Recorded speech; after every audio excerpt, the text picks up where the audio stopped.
En fait, c'est pas à nous qu'il faut la poser, la question. C'est aux équipes du manager. Vous savez, il y a un sondage qui a été fait par McKinsey il n'y a pas longtemps, où on a interrogé des managers, on leur a dit « Est-ce que vous vous jugez inspirant ?» Et à peu près 79%, on va dire 80%, des managers disaient « Oui, pour mes équipes, je pense que je suis inspirant. » Et ils ont posé la question aux équipes.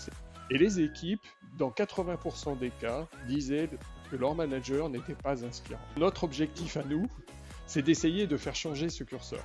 C'est-à-dire de faire en sorte que peut-être les managers se jugent un peu moins inspirants et aient un regard un petit peu plus humble sur leurs propres pratiques, mais surtout que leurs équipes jugent in fine qu'après la formation, le manager aura progressé et sera de nature à les inspirer un petit peu plus.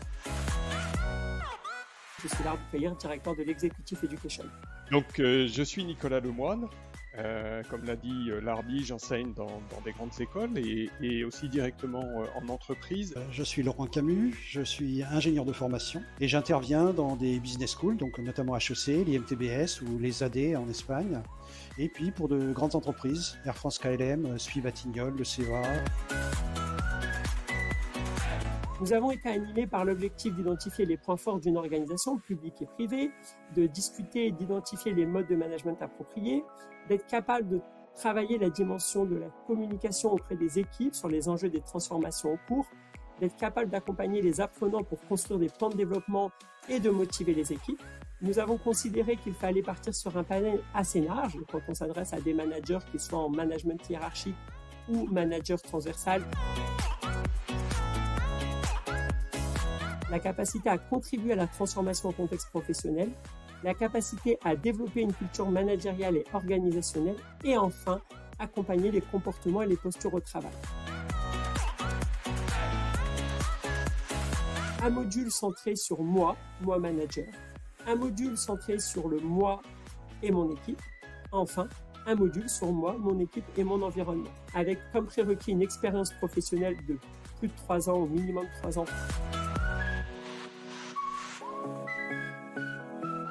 La compétence, l'employabilité, c'est des termes qu'on entend souvent dans la bouche des managers, mais qui ne veulent rien dire, ou qui ne débouchent souvent sur rien. Notamment, qu'est-ce que les compétences? Quel type de compétences? Souvent, quand on pose la question des managers, ils ont les compétences techniques, mais les autres compétences, ils ont du mal à s'exprimer.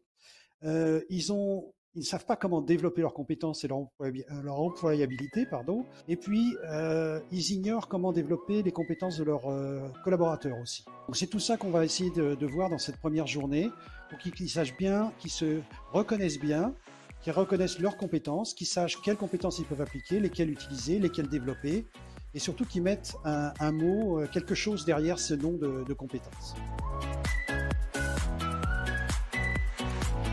Donc, ce qu'on va voir dans ce module, c'est tous les types de motivation. Il y a évidemment la motivation intrinsèque, qui est celle qu'on cherche, mais il y a aussi des motivations extrinsèques.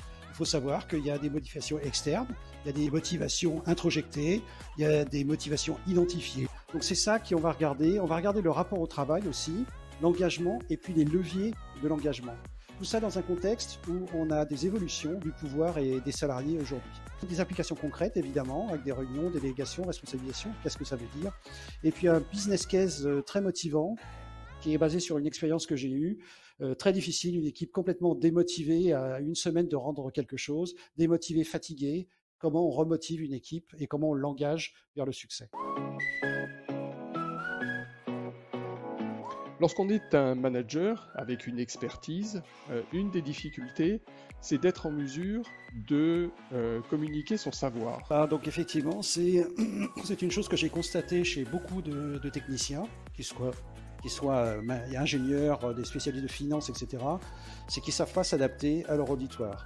Donc je pense que parler un peu de vulgarisation, des clés de la vulgarisation, la clarté, la connexion avec les gens, etc., ça va les aider à présenter peut-être mieux, parce qu'ils auront beaucoup de choses à présenter dans leur carrière, parfois à des comités de direction.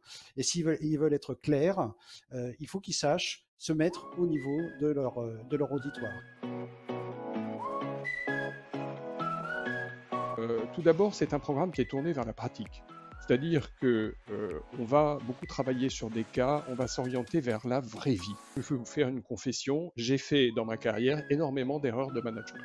Et je me suis dit que peut-être un jour, ça pourrait aider certains, que je partage avec eux ces erreurs de management que j'ai commises, peut-être pour leur éviter de les commettre. Là, effectivement, le gros avantage de cette formation, c'est qu'on va faire des cas pratiques et des cas qui nous sont arrivés. On s'est retrouvés dans cette situation-là, il a fallu en sortir.